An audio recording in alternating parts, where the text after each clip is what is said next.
त्यसले मलाई माल भनेको के हो भन्नु पर्यो, सेकेन्ड ह्यान्ड भनेको के हो भन्नु पर्यो।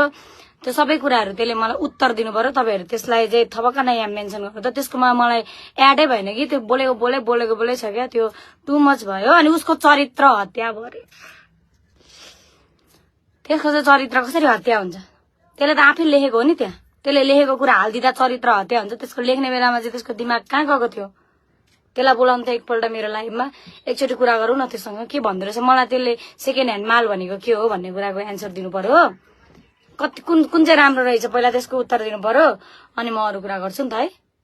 त्यो फुच्चेलाई चाहिँ यहाँ मेन्सन गरिदिनु पर्यो, त्यो डेभिड भन्नेलाई। अझ मलाई अर्को कमेन्टमा पनि धम्की दिइरहेको थियो, धम्की अर्को कमेन्टमा।